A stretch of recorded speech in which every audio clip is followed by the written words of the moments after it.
And that's basically what I do in Dose of Pleasure. It's like a love letter to all of the people I've met in the dance floor. It's a love letter to how hard and challenging it takes to liberate the body, but showing up to that is a work of the courage. And I want to give permission or offer the space for people to find that within themselves.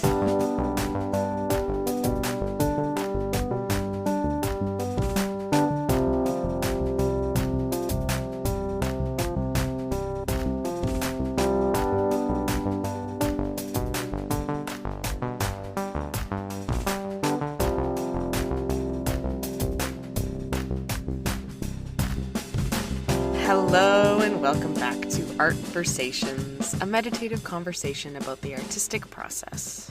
Thank you for making this episode a part of your day.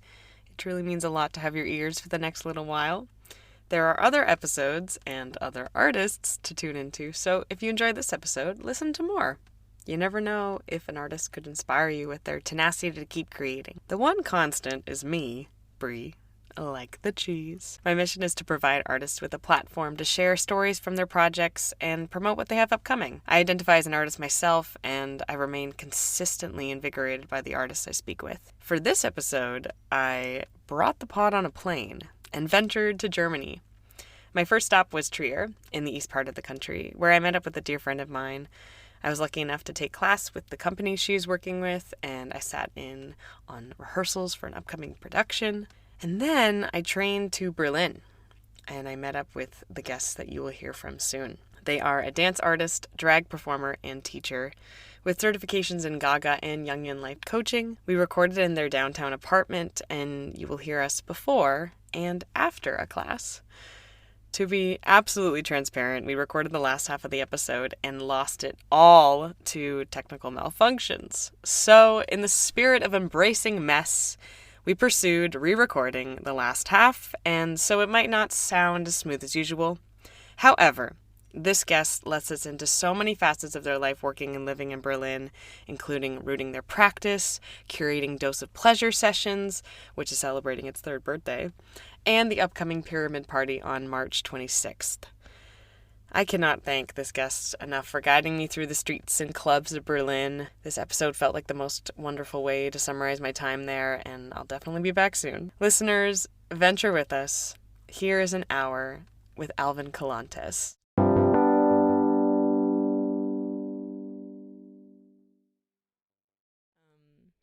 This tea is really hot, so I'm only gonna have a It's few just cups hot of it. water. Oh, where's the... Oh! That's not tea. Are you recording already? Yeah. Oh my god. Is that okay? Yeah, of course. Keep it some LOL, tea. I'm just drinking hot water. Ooh, lemon. That's how, like, crazy my brain is right now. I'm like, someone's putting something in front of me, I'll just eat it. Are you drink it. jet lagged? I'm jet lagged. I'm also, are you familiar with the concept of, like, a risk hangover?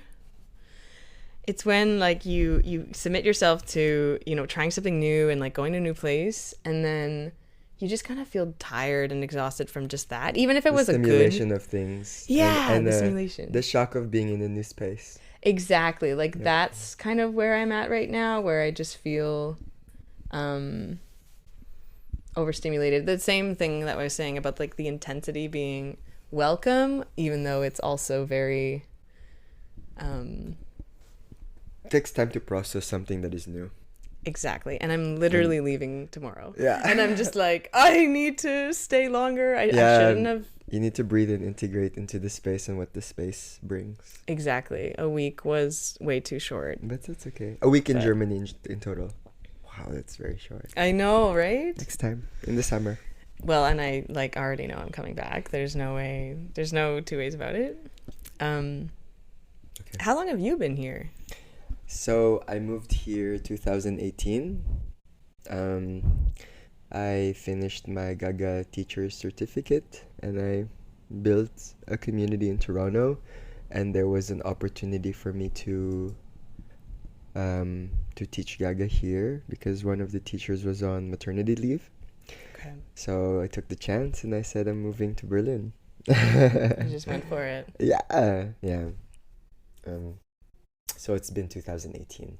And, like, consistently living here. I did during Corona. in 2021, I lived with my ex-partner from Israel. So I was in Israel for 9 months. Okay. Just to see the possibilities. But ultimately, I decided to come back here. And so the jumping between places, the feeling of being kind of nomadic, was that exciting to you? I mean, I've been nomadic for a while. I was going to say, a flight attendant before. Yes, I was a flight attendant before. And I, studied Gaga in Israel. And in Berlin, the moment I started to come back here, is when I told myself I want to have my own apartment. I want to have my own place. I want to experience what it's like to root myself in one place and see what can build from there. Because a lot of in the past 10 years has always been traveling and teaching and performing in many places and visas everywhere.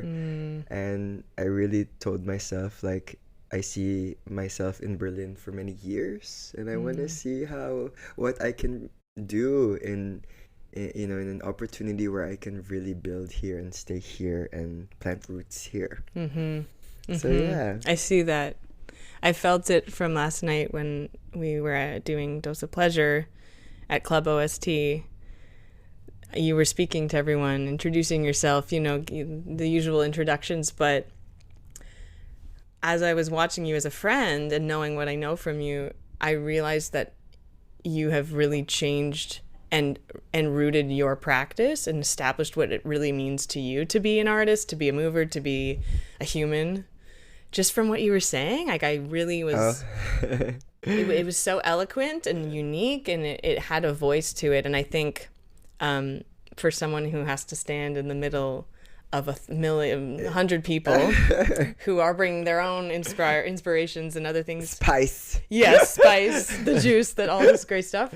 To stand in the middle of that and be an anchor for us. Oh my You also gosh. said during the rave, like, I'm here if you need me, right? Like, I'm here to be like a tree, an anchor. And which is exhausting work, I will say, but I knew that I could go to you if I needed to. Maybe we can tell to the viewers like what happened last night.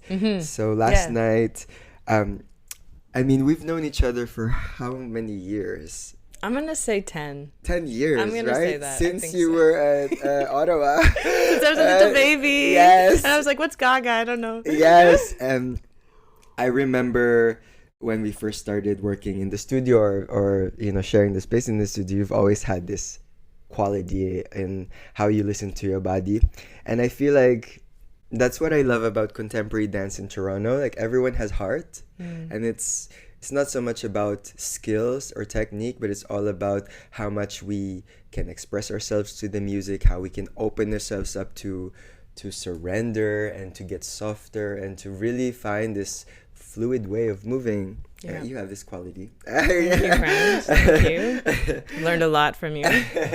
And it's just so incredible and full circle moment to have you in this space after many years of working and sharing the space in this dance studio together, because I felt like it's also, you represent a piece of home for me as well in being in that space that I'm planting roots in Berlin, and a lot of my work is based out of club culture spaces in Berlin, but it also is also coming from my experience as a dance teacher in Toronto, and my work as an improvisational artist, my work as in my choreography. Like, a lot of this is inspired by the heart of of our little crew in Toronto. So little,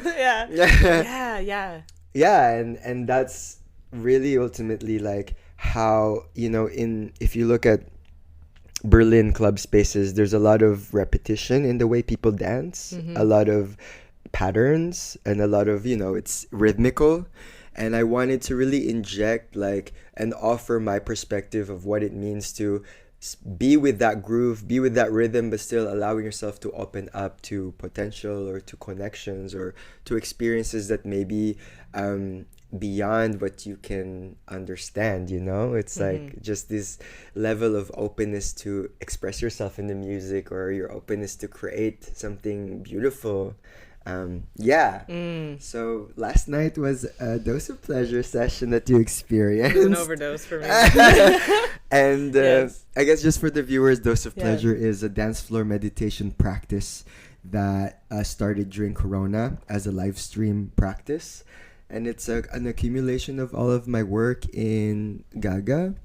Also incorporating my work in as a raver. Since I moved to Berlin, I've been in club spaces, especially queer club spaces, and just sharing what these spaces really bring out of you as a dancer, as a mover. This like radical way of expressing yourself and accepting many parts of you, celebrating all scope of emotions that can show up in the way you move.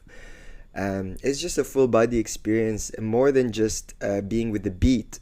How can you pour yourself, express yourself in these moments where you can really have a amazing release? It also incorporates my work in drag, because I'm a baby drag queen. And your drag mother was there last night. Yes. Wonderful. She taught me everything. Oh. And also, now I just finished my Jungian Life Coaching. Yes. So I'm putting more Jungian psychology concepts into dance floor spaces. So Fantastic. how can you work with uncomfortable feelings and bring that into the way you move and express yourself, like shyness, hesitation, boredom. So a lot of these kind of like are offerings for us to step into a space of practice, so that we can dance really with all of what we can offer. Yeah. There was something that you said about advocating for boundaries that lead to liberation. Yes. So it's not just about boundary and then I close off and I'm guarded and, you know, there's a wall between me and the person Yes. that I'm connecting with. There's a boundary so that we know how to communicate with each other safely, touch each other safely, you know, all of the ways that we interact. And I really enjoyed that part of that, like the application right at the beginning, you know, talking about the uncomfortability and talking about where do we go next. Yeah. So in these dose of pleasure sessions, we usually have a theme that we want to work with every month. So this session is based out of a club, which is first on its kind. But yeah, so this theme that we have was boundaries as a gateway into liberation. And I don't know about you, but for me, I've always felt like boundaries as like a closing yourself off to people. So in this session, we actually want to take on, like, we want to tackle this topic, like how can boundaries be celebrated so we can open up even more, right? Like not to see it as a negative way, but as a way to see it as like we respect everybody's space and the agency to let people in, so we can really engage and make something beautiful together. Not something that we're forced into, but something out of choice, out of free will, out of pleasure, because we can honor what it means to say no thank you. We can also honor what it means to say full body yes. Oh, the yes that I felt from last night. All of the emotions, like not just the pleasure. Of course, that's always there, but how was it for you? Yeah, oh God, like all of the emotions for me. It was like I was like pleasure and joy and a little bit of like eroticism, and then I was feeling a bit closed off, and then I was questioning that, so a bit of confusion and kind of just hesitation at first, and then you mentioned inner child at some point, and with Pink Floyd playing in this. Yeah, that's right. And oh Lord, tears started coming. I was feeling like this overwhelming sensation of sadness that led to human rawness is really what I felt. And the club space too was lit up with these like huge rectangular LED lights, red, blue, all of the colors. And then at one point the lights came up a bit. Like it was very dark, which helped me to be insulated and be individual. But then the lights came up for a bit and I just see everyone having their own pleasure, emotion, rawness session, you know? It really made me remember the idea of connection and the idea of being together with others. There's a German word I think called like Mitsein or Mitsein or something. It felt for me for that. Yeah. Mm-hmm. Yeah, it's always like, because club spaces can be so individual and it can be so like internal. Right. So we also want to try to push a little bit and explore what it means to connect with someone. So a lot of this work, especially in club spaces, like awareness, consent, boundaries, like we really want to see how we can communicate through the body what it means, so that we can like enter into a space with full agency to say a full body yes. Right? Oh my gosh, yeah. So it's a work in progress, but yeah. Well, and I find it very interesting that you've started it during a time of disconnection, during a time where you were alone and everyone was alone, and I guess it was online digitally. Yeah. Yes. That's a different method of connecting, but it doesn't feel as real and raw as being in person. There's something, so even if what I learned about connecting into a space, like we're all basically just like communicating through the music, right?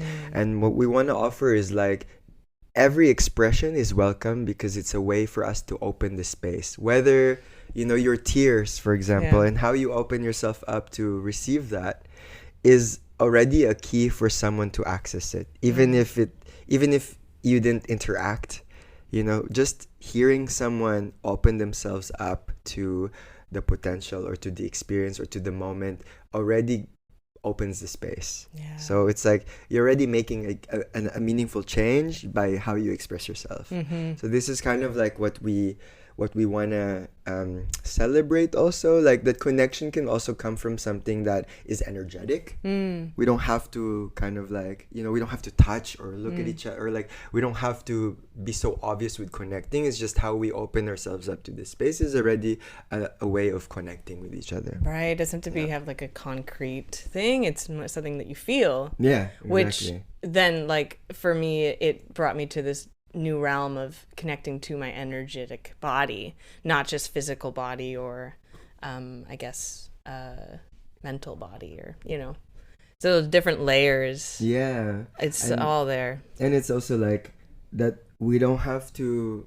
feel maybe validated, but we want to feel validated by others, but it's more like this is where the meditative part comes in. That it's like this is what we learned, like when I was doing this in the park and people weren't allowed to touch. So it was this topic of like, how can we create connection energetically simply because of distance? So that's kind of like the essence of dose, is like if we have the foundations of how we all can connect energetically with this moment, then it's like everything can be a gift, because we don't have to force connections, or we don't have to put ourselves in places where maybe touch is too much for people. So we can just connect simply by how we express together the moment. Yes. Yeah. I totally felt that. You mentioned there's a group of people involved. Can you name the people who are collaborating with you? Yeah, I'm collaborating with many events with my drag mother Ben, who we do this thing called Pyramid Party. Okay. And it's basically an evolution of Dose of Pleasure, because it's a 3-4 hour ceremony of drag. So my drag mother Ben does Kundalini. Okay. So he's a Kundalini practitioner and facilitator. And it's intense. And more intense than last time. Yeah, mega. We use the breath and the mantra. Yeah, Kriya's, it's crazy. And I do a Dose of Pleasure dance floor meditation. So we combine the divinity of drag. And I'll show you, I can give you a video. Divinity of drag. So it's like a little performance in the beginning as an opening ceremony. And then we do a breath work and Kundalini and Dose of Pleasure. And then and then a DJ to integrate all of this. So your arm started at the top and then went down. It's like a pyramid, I guess. Yeah. Is that the pyramid? It's a pyramid. Okay. The essence of this pyramid party is Yeah. like how can we collectively connect to an energetic grid that beams out the same light. Oh, wow. I see. Yeah. And is that coming up soon, that event? March 26th. March 26th. Yes, in Berlin, if you're ever around. But we also have a retreat for those who want to come to Berlin. Yes. We have retreats, pyramid party retreats, that we're also offering for those who are abroad. And the inclusion of drag in this practice, I'm wondering how, for you, that has expanded your drag persona or your drag character. Yeah. I don't know how to exactly classify it, but what you get from these sessions, has it brought it back into your drag practice? I think they cycle with one another. I've always, I grew up in the Philippines and I grew up really strict. Even in Canada, I was really a bit reserved, open-hearted, but reserved in terms of expression. For sure. But when I moved to Berlin and I experienced the drag scene here or the club culture spaces here, there's a piece about this space that I think is so special, and I think that's why a lot of people come here. And what these spaces offer everybody is radical self-acceptance, just like wholeheartedly accepting every part of you, that all the positive, like the good, bad, the ugly, the weird, the funky, the messy, that is all accepted here. And we don't have to feel ashamed about those parts because those parts are also inside us, They're just hidden because of external pressures. Or society. Yeah. Definitely that. Yeah. And when you look at the history of Berlin, it's always been kind of like Berlin is a city like that really promotes, it's an act of resistance. Just the city has gone through so much historically.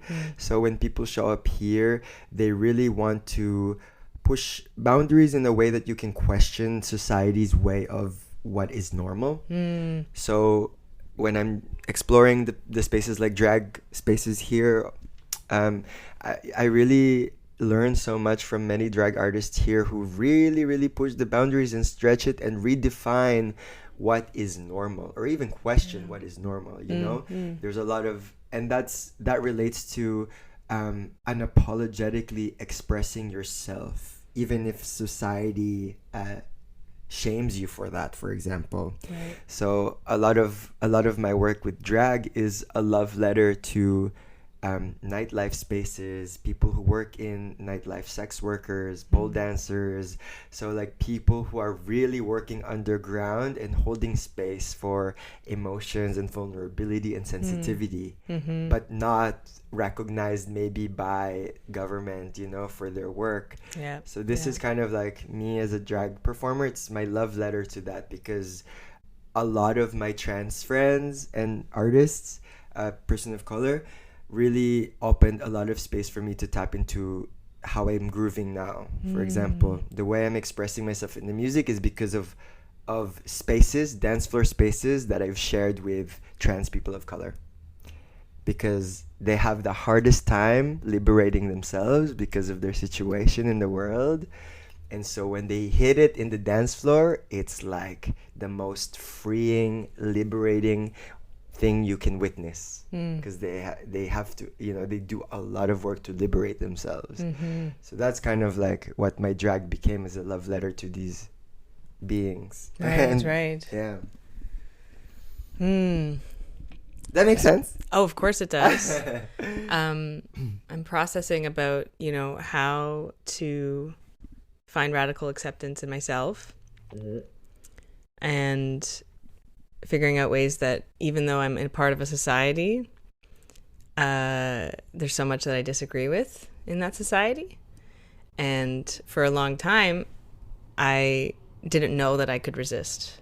I didn't know that I could act against it, right? Like, maybe that's the way I grew up. But I think especially from this week already, just from being here, and you're right about this city, the energy, the graffiti, the messiness, the punk, like you feel the city has gone through a lot, and you feel the presence of people's expression just by walking in the streets. Right. It's it's not clean. Like, No, that's okay though. Yeah. It doesn't have to be clean. Yeah. Wow.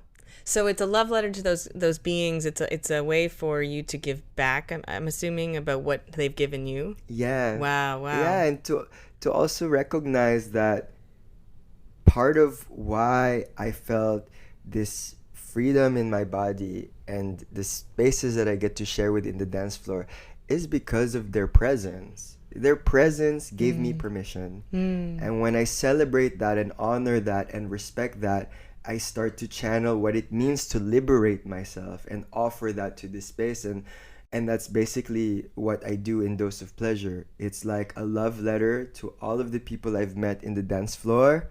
It's a love letter to how hard and challenging it takes to liberate the body, but showing up to that is a work of the courage. And I want to give permission or offer this space for people to find that within themselves, so they can also honor and respect where it comes from, or how to honor other bodies in this space that really is working to liberate themselves. And we do it together. We don't do it together. Yes. from, an isolated, disconnected place. Yes. Which to me just brings an infinite amount of acceptance, more and more and more and more layers. Yeah. Yes. There was a moment last night too where I just felt out of body because I was so, I think, up there. Yeah, I was in space. Literally transcending. Literally. And that was wonderful. And then I came back and I was calm. I was so calm back, inside, and I let go of the anxieties that I had felt. Oh my God, I couldn't be more grateful for that. I think that what I've learned is it's like climbing a mountain, right? It's like when you climb a mountain, you start to complain, be frustrated. It's like, is this gonna end? And you have to work with your legs. You have to work with your sweat, your challenges. It's resistance, pushing through resistance. And when you really just let go to that, okay, I'm climbing a mountain. Okay. And then you reach to the top and you're like, oh my God, I climbed the mountain. Yeah. That's that. There's that space of transcending because you allowed yourself to go through that experience without giving up. You've just surrendered to allowing yourself to experience that and going through that. And when you arrive to that place, you get to there's this wave of pleasure that is beyond words for me. It's like the sweat and the exhaustion and the tiredness just makes you open up to, wow, I did that thing. We went through that process and together. Screamed all of it together. The screaming was another thing I wanted to ask you about because the addition of vocalization, the addition of using not just our body physically. During the Dose of Pleasure, there was a guidance where we were screaming and letting our voices out however they can come out. Yes, and some people, for me, I felt they were getting out rage, or they were getting out something that was inside for so long. Yeah. And that invited me to do the same. And it, and I think the last thing we did before we raved with Verity Mays was literally just screamed. And I think every single person was doing it at that point. It took a while, I think, for some people to be like, I don't know if I feel comfortable screaming right now. Yeah. But at the end, I just felt, I heard it, I felt it. Yeah. So the addition of the vocalization, that's another thing that I think as a dancer, especially a mover, I've been told to shut up so much of my life for, And, for me, for what I've learned from my mentors like Ben works with sound a lot, with mantra and voice and sound activation. What I learned is when you hum or when you let the voice out, you actually vibrate from the inside. Wow. So you surrender, you open a space for you to surrender to anything that maybe have been suppressed, or those places that you had to push aside. It can be an opening for it to just let it out, and you don't even have to put a word in it. Just let it come out so that you can have this release. Yes, such a release. Yeah. So the next thing is March 26th. Yes. So March 26th is Pyramid Party. It's Pyramid Party, yes. And actually, the next Dose of Pleasure at Club Ost is March 9, which is the birthday celebration because we're turning 3 years. Oh, wonderful. Wonderful. And extending that, we have a Dose of Pleasure retreat in June in Portugal. Portugal. Yes. So that's in the summertime. In the summertime. And that is how long? 7 days. 7 days of pure dose of pleasure? So basically, so the essence of dose is like being present with yourself and being with the moment. And we always work with where we are, like in terms of environment. So in this retreat, we're taking speakers and we're taking it to the beach. We're doing a dose of pleasure in the beach, working with the sand, the ocean, the wind. No way. Yeah, it's really like we really tune into how we can create this moment of opening ourselves to the space. Wow. Yeah, we bring the speakers to the campfire, like with the fire, in the nature. So we really open ourselves to dance with what's around us. And there's something also so meaningful to come out of our busy lives and just like learn how to meet with strangers and connect with them through the body. Yes. So yeah, I think there's a lot of value in retreat spaces where you can really get out of your environment and learn something more about yourself, maybe. Beautiful. So everyone should sign up for that. Yes. Thank you so much. Yay! I know we have to go for some Gaga later. Let's go. Let's Gaga. Let's go Gaga. Let's go Gaga. Thank you. Thank you for tuning in. Thank you. And please like, comment, and subscribe. Of course. Thank you for saying that so I don't have to. Amazing.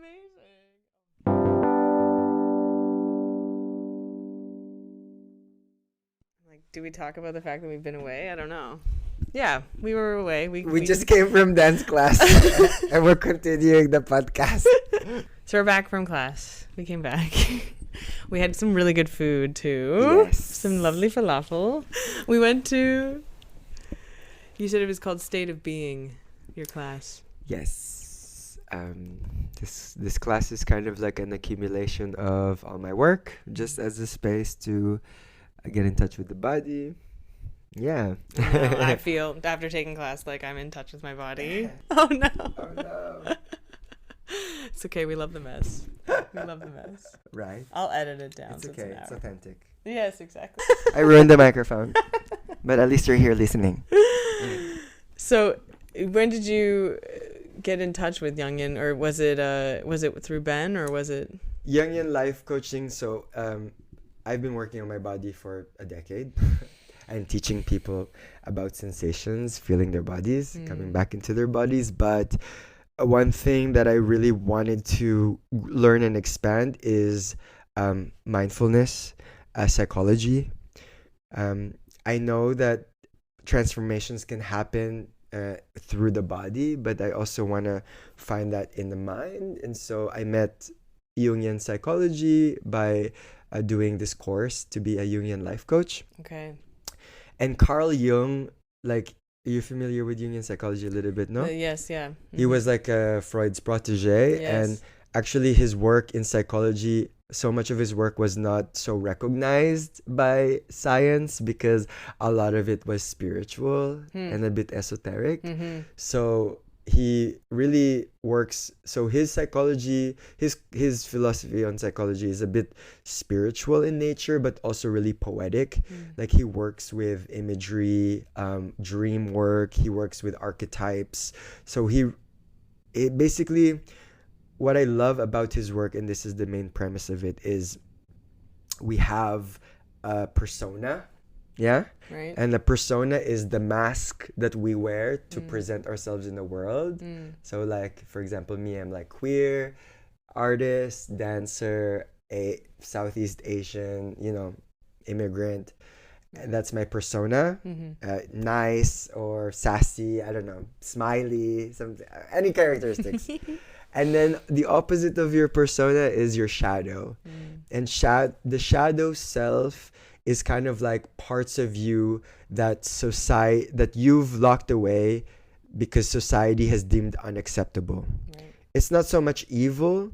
Some of it is like just, mean maybe, or bitchy, or just, ragey, for example, or like, yeah, selfish, right? Inconsiderate, like just those parts that society doesn't accept.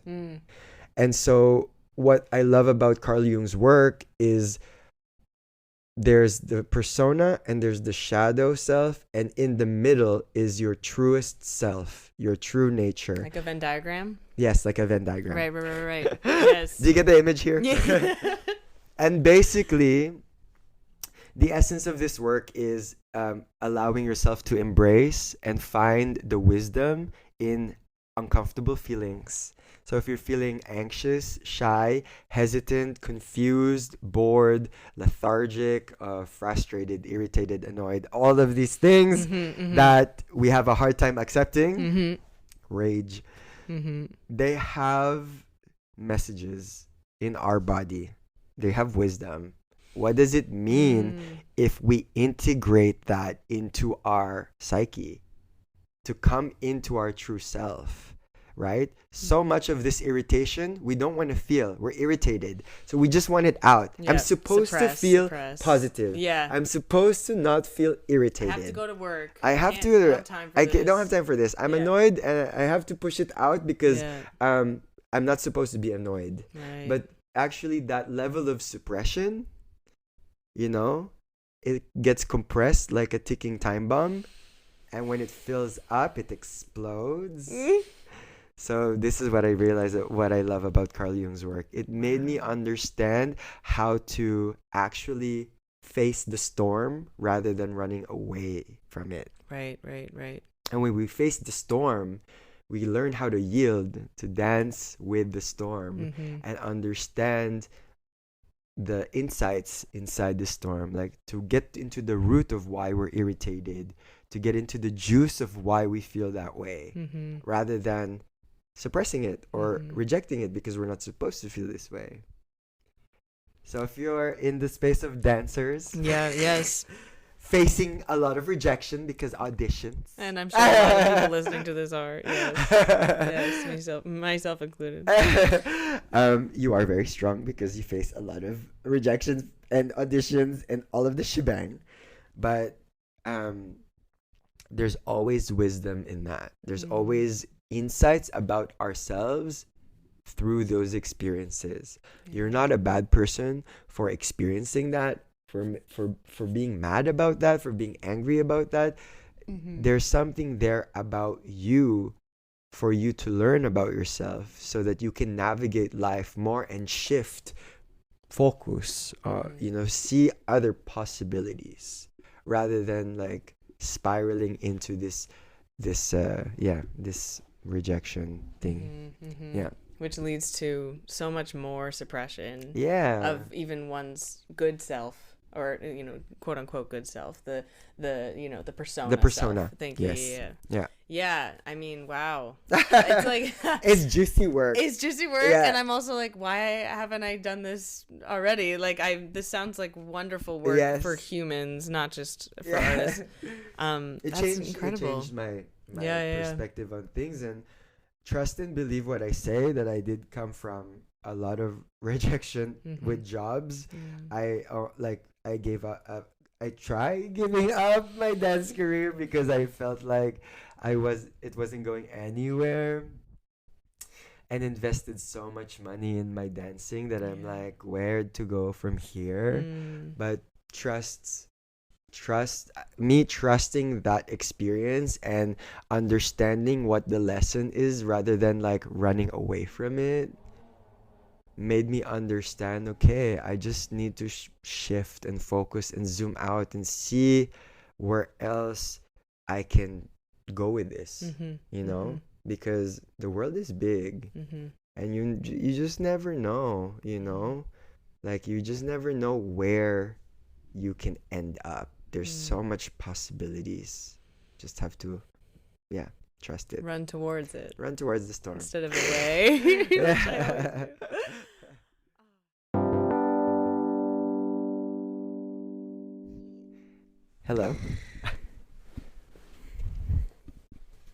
Sorry, give me a second. That's okay.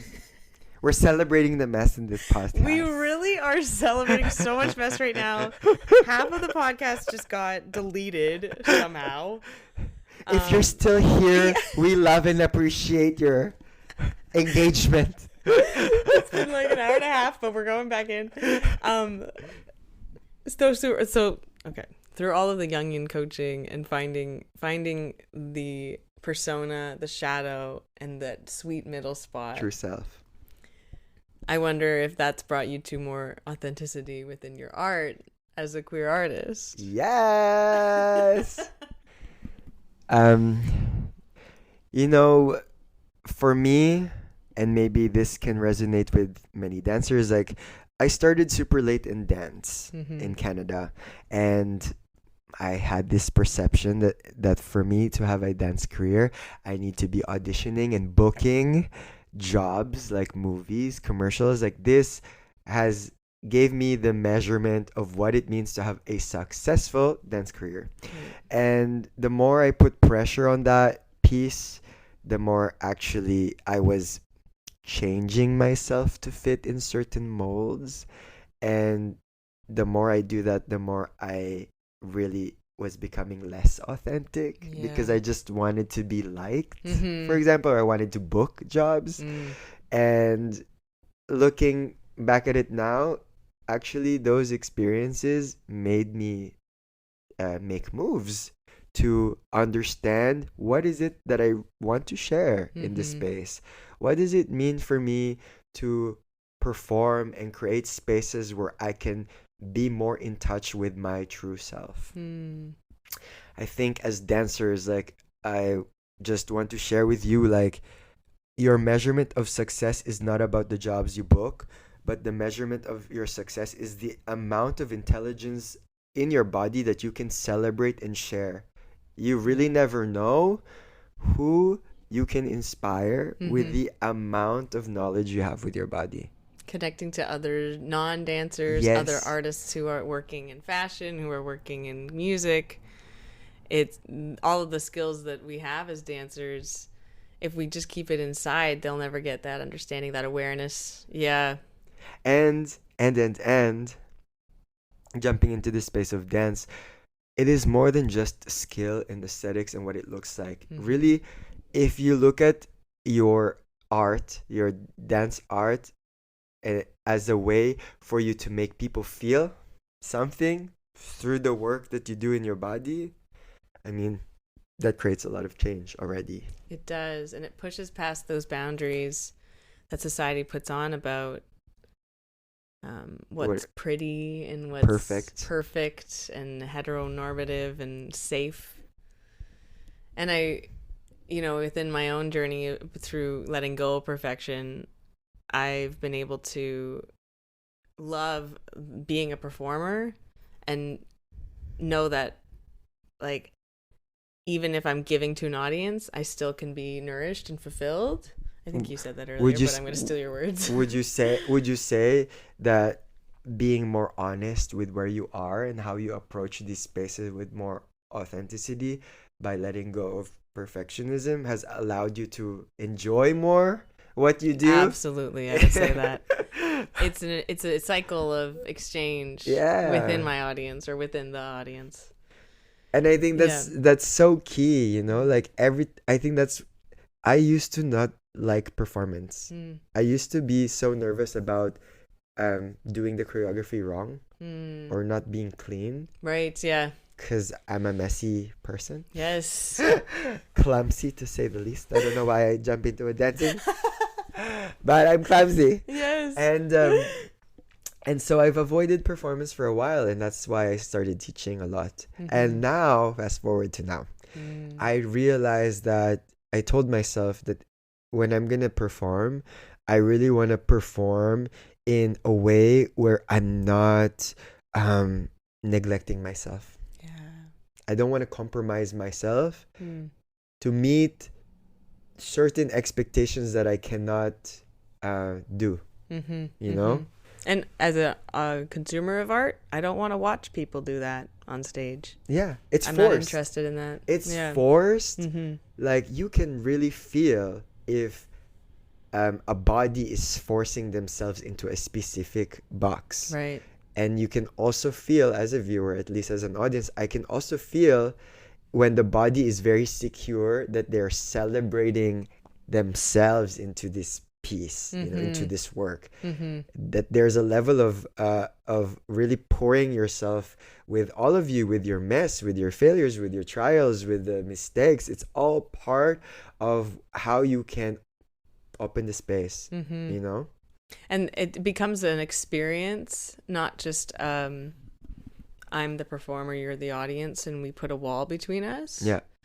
And I do find that some contemporary spaces these days like put up that wall to seem sophisticated and like pretentious and like assured of themselves. And I think for me, at least, that's where it becomes unrelatable. Yeah. It becomes unrelatable. And what we want is using, well, this is what I want. Maybe this is what you can also resonate. Is I really, for me, because I've worked on my body as a dancer for so many years, I just want to relate to people through the body. Like, I just want them to feel something.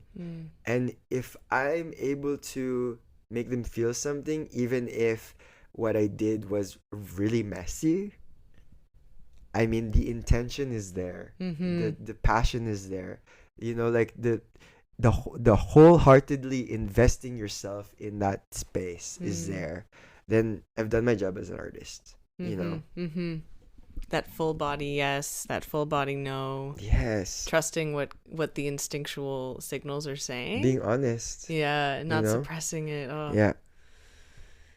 I'm gonna name drop or go back to one of the projects that you spoke on earlier, because I think it's important to talk about it, in that when you went to Paris and were working in haute couture, high fashion, that you could create what you were wearing and you could collaborate with who did you say it was? Tennessee, the designer. Yes.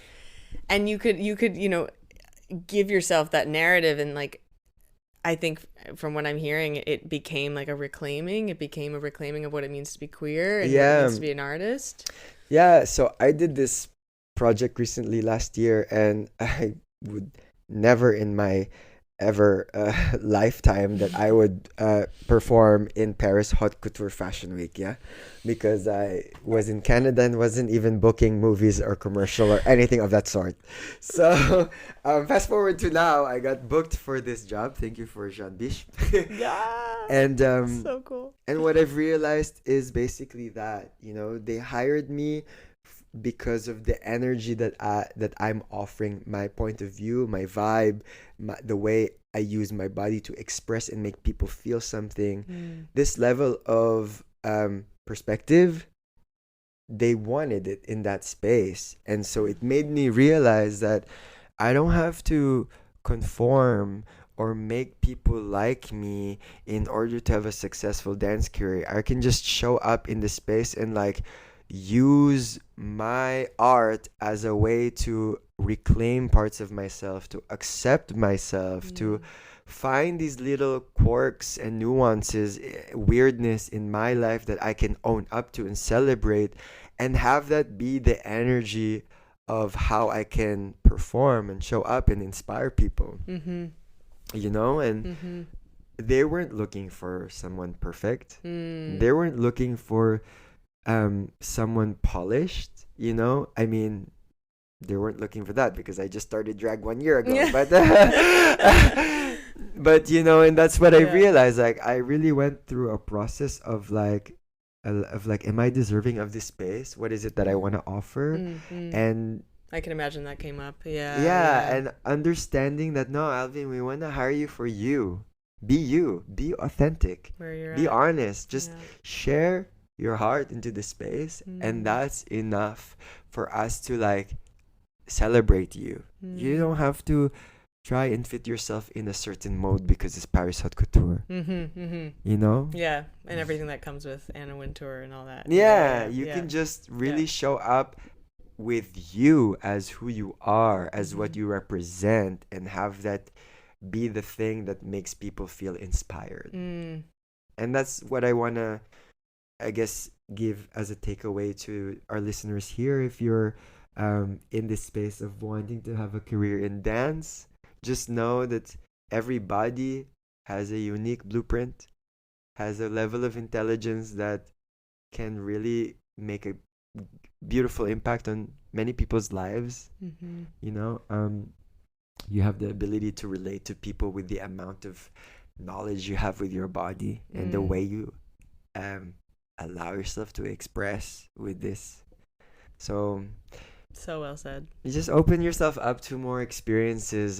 Try not to lock yourself in a specific thing that that makes you measure what it means to have a dance career, because you never know.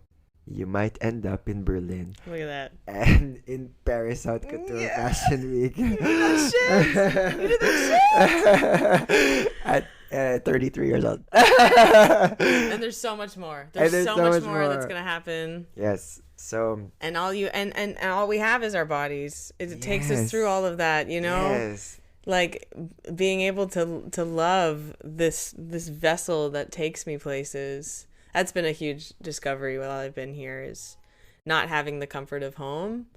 I can really just trust and act on my instincts to take me. At the end of the day, when you put yourself in these spaces like traveling, what you have is your body. Mm-hmm. And so it's a precious thing. It's a precious thing. And if you just use every opportunity, every choreographic spaces or creative spaces or performance spaces as a way for you to get in touch with your body, as a way to nurture that space with you and your body, that is the magic. Yes. Snaps! Yes. Okay. Oh, we made it. We found it. Thank you for embracing my mess. Thank you for inviting me to your classes, to your opportunities. I feel so grateful that within all of this, like, we've been able to reconnect, and you have shown me the value, especially of connecting with others on a much deeper level. And even it's been 2 days, I'm so excited for more. Hey, even with strangers, when when everybody loves dancers in the clubs because of the amount of intelligence they have in their bodies. So whenever you're in a club space, use it, because that's an engine to connect with people. Absolutely. Yeah. Even if it means screaming in the club. Yeah. Which I think I'll probably do tonight. And you have a website. Yes. Where's the best place for people to connect with you? Through there? You can go to my website at alvincollantes.com. If you are in Toronto, I usually visit every 6 months. And I teach Gaga. Yes. Maybe there might be a chance to perform there. I hope so. So we'll see. I'm sure Cruise and Tangos could really. Yeah. Oh my goodness. We'll see. I'm still new in drag, so I'm researching and exploring what it means to show up in this space. But for sure. Yeah. Okay. Anything else to promote upcoming? I'm just really grateful for this conversation. So am I, friend. Oh my goodness. And it's a piece of home what you represent here in this space in Berlin. It reminds me of, like, I mean, it's in my work, it's always about reclaiming every part of yourself and bringing all of that into where you are. So so often, I'm in this space in Berlin where maybe most of the people don't know where I come from and my life in Toronto. So to have you here and have this conversation together and share that, it's like, it brings me back to also those beautiful spaces that I am lucky to be a part of. So, yeah. I'm so grateful for your time. And yes, guiding me through so much, last night and everything. I was gonna say, if you're ever in Berlin, anyone who is listening to this special podcast, you're welcome to message me. And if you're interested in drag shows here or club culture spaces here, even just giving yourself the space to understand what it means to step into radical self-acceptance in dance floor spaces in Berlin, I'm more than happy to support because there's something so special about spaces here in Berlin that has helped me understand and accept myself, and I'm more than happy to recommend and guide you and support you in this if you are ever curious. And I highly recommend Alvin as a wonderful guide. Wonderful guide into all of that. Oh, I think we have to finish up. Yes! I wish we could do this for like 12 hours.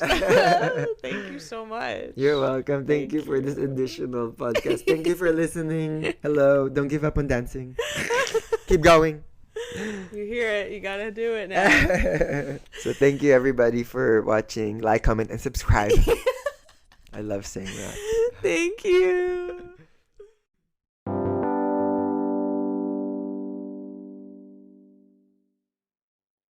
Thank you so much for listening to the Artversations podcast. Please help the podcast community continue to grow by clicking subscribe or follow on your podcast platform and leave a review.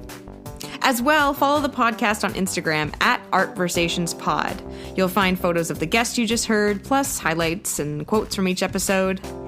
Let's keep the Artversation going. Send in a DM with your thoughts about art and any questions you might have for guests. Special thank you goes out to Jen Marquez and Maxim Bartnowski for their contributions. And thank you, listener. Till next time.